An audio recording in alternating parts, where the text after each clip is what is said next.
of Robin Trower. That's intro to Bridge of Sighs. Starts like on the E, and it goes on E minor pentatonic. And I want to talk to you about firstly about Uni-Vibe pedal, or the Uni-Vibe sound effect that Robin uses, along with a reverb, delay, wah pedal. You can cock the wah to get a very hollow sound, and some gain distortion. I'm sure he uses a bit of all of that.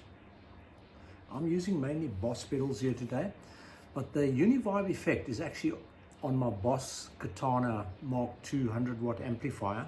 I don't have it turned very loud, and I've got it through a crunch channel, and I'm using some Uni-Vibe effect.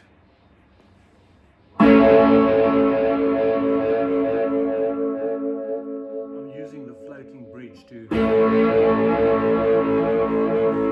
help it a bit. If I had the amp cranked up louder, I can make it whistle. I just did a video in the style of Robin Trower, about a 4-minute video, based on his song I Can't Hold On Much Longer, but it's my own, using the basic riffage of the song, but you'll hear the whistling that I'm talking about, or the feedback, with all the dynamics of the sound. So the Uni-Vibe pedal is what is the driving force behind that sound of Robin Trower from the 60s, early 70s, mid 70s, and same as what the late Jimi Hendrix used. While we're on this subject, I want to just talk to you about certain idiosyncrasies. Robin Trower loves the minor pentatonic scales, whether it's E minor, C minor, C sharp minor, B minor, A minor. You can bet he's used them all, and he still does. And I love the man for it. And he loves this oblique bend. So I'm playing in E minor, and I'm doing this oblique bend using the 5th, which is the A, and the flat 7th of the E major scale. And this is the effect I get. Because I'm bending the A to a B from the 4th. Hopefully I said 4th earlier. The 4th, A is the 4th of the E major scale, and to the 5th, the B. You see, I'm bending that top finger up.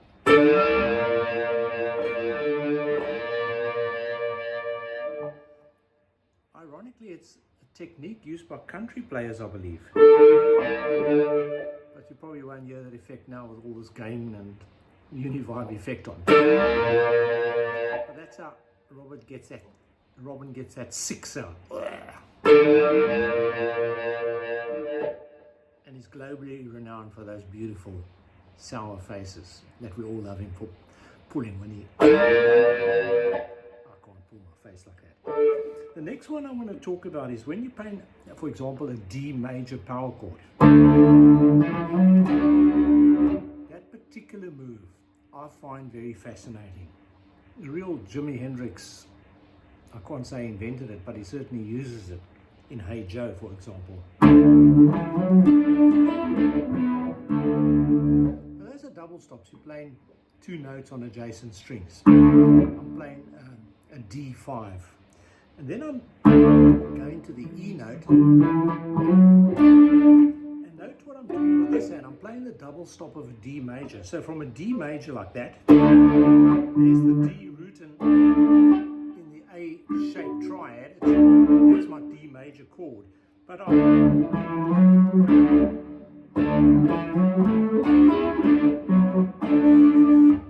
just love that move that these heavy blues players like Jimi Hendrix and Robin Trower use. Then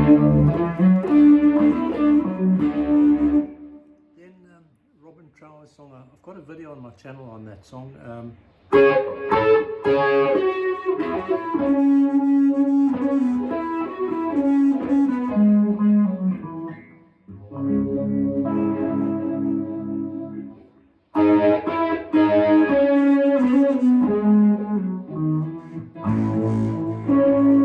can't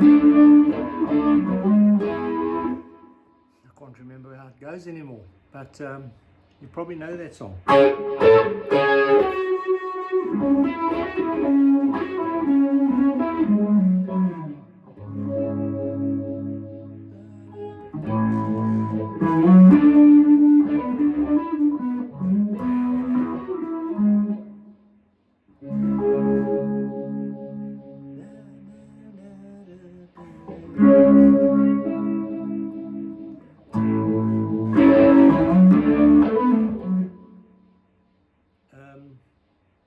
can't think of the name of the song. Maybe you can just comment and tell me. I've just gone blank. No, I'm 65, eh?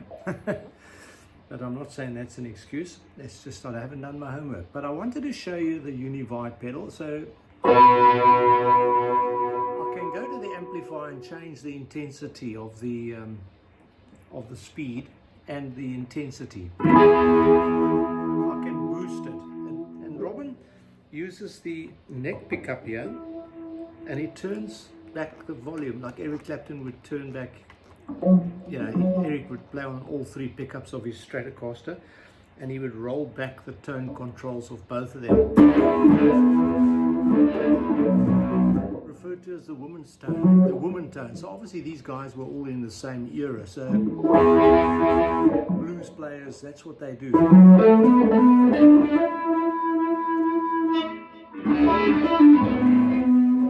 It sounds more bluesy.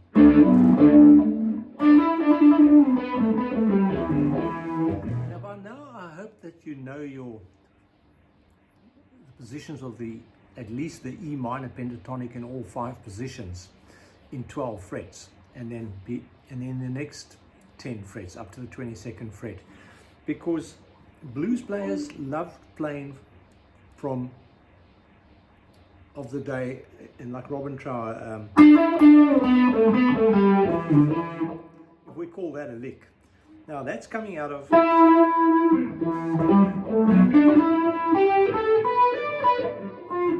it's a root 5 because I'm coming off the A string, so that's position 1 of E minor, and then they combine it with position 5, which is the position below, where the root is on the flat 7th, the D note of the E major scale.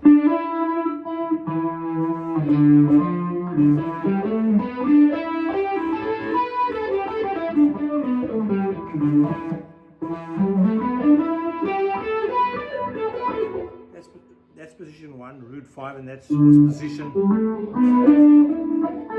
5, because I came out of the flat 7th, which is the 5th note of the E minor pentatonic scale. So hopefully you know that trick by now, because honestly you will play 98% of your famous rock and blues songs of the day if you knew those positions.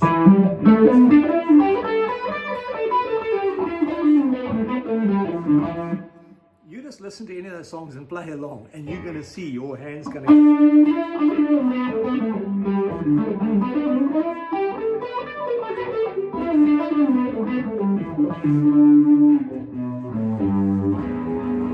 There I went to position 4 off the root 5. Now let me not confuse you too much, because if I was doing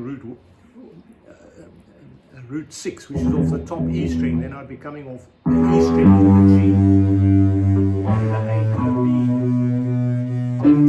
D, to the E. That's position 1 on a root 6, but in a position 1 on root 5 starts here at the 7th fret. And I'm moving to position 2. But you need to know all 5 positions, but you know that by now.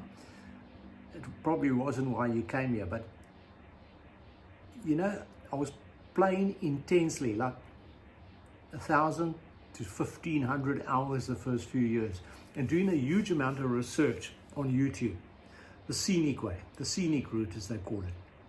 And I know there's adverts I listened to only yesterday while I was driving. I couldn't switch the thing off because I was driving, where they say, I don't think YouTube's ever going to teach you to be a musician or a guitar player. Well, let me tell you now, I think I can walk into most rooms and jam with most bands, quite a large variety of music. and I don't mean to be arrogant, but I've come a long way. I understand what's going on. If the guy said we're playing in B flat, I'll just slot in, especially if it's rock or blues. Let me not kid you. And I won't say I can do that with a jazz group, but I don't think I'll be totally lost as what you might think. But I definitely am not a jazz player, but I do have a soft spot for it. Because some of my rock heroes, like Tommy Bolin, actually use quite a large element of jazz infusion, whether you like it or not or disagree with me. You listen carefully to some of the works of the late Tommy Bolin. He wasn't playing minor pentatonic all the time. He was an advanced player, and he might not have even have done the theory, but his ear took him to places. Therefore, I'm dabbling into little bits of jazz myself, and I encourage you yourself, but I will never in my lifetime get anywhere near, because I'm not that motivated. But I like the academic grasp of learning some of the concepts. It certainly forced me to learn all about intervals, and don't let anyone tell you you don't need to know what you're doing. You need to know intervals, and you need to know how they sound and where to find them, and you will find your playing will soar. My channel's got loads of the stuff on intervals and linking the 5 positions of pentatonics. You've got major and minor pentatonics. I mean, you can go into dominant 7th pentatonics if you care. Okay, that will take you more into the jazz fusion realm of things. Blues guitarists love it, and modes. Don't be put off by all these things. It's actually easier than you think. I actually know a huge amount of theory. Once again, I don't mean to boast about it, but what happens is now, if I put a recording in, I can almost instinctively play along, unless it's a very complex piece of work. But replicating songs, and you say to me, oh, why don't I do this stuff? Now, replicating songs like the original artist as a one-man outfit with a loop pedal and a very attenuated drum beat, and some of the drum beats are unattenuated, but very limited. I don't have a sophisticated drum pedal, and look, I'm not a performing artist, but I love to perform here in this room for you. It's my passion. I've been doing it for something like 10 years now. I've clocked up about 13,000 hours between my research and actually jamming. It's a long process. I'm not going to kid you. I played 7,000 hours in my life before that additional 10 to 13,000 hours I've done in the last 10 years. But I will kid you not, it is a long journey. And don't think by the hours that I'm mentioning. You say, well, Mike, you've done 20,000 hours now. The thing is, it's not been vertical. It's been the scenic route. But I'm doing this for my soul. I could go to music school if I want to become an academic player. I just enjoy what I'm doing, and I hope you do as well. Anyway, these little videos are made hopefully to encourage you to experience the joy that I've had, and I'm talking a bit much, but I'm hoping that little bits of my conversation will assist you in your journey. And if there's anything specific you'd like to know, if I can, I will respond. And I'll make a video for you even, because, I'm semi-retired, so, and I enjoy helping people, and I want them to experience the joy and the healing that music has done for me. It really does bolt your mind together. Some call me crazy. I don't care. I'm enjoying it. Enjoy being crazy. No, so I'm sitting here in exceptionally humid conditions. Okay, you can't see the sweat running off me yet. It's only about, just 2:30 in the afternoon, and I'm sitting effectively in a basement with a window. But so I'm well out the sun at this stage. But it's very humid, so it's sort of it's a dampener. Excuse the pun. It's a bit of a dampener on your playing spirits. So I'm just going through a few issues with you, and hopefully that helps you anyway. Thanks for watching, and thanks for subscribing. We're getting there. Cheers.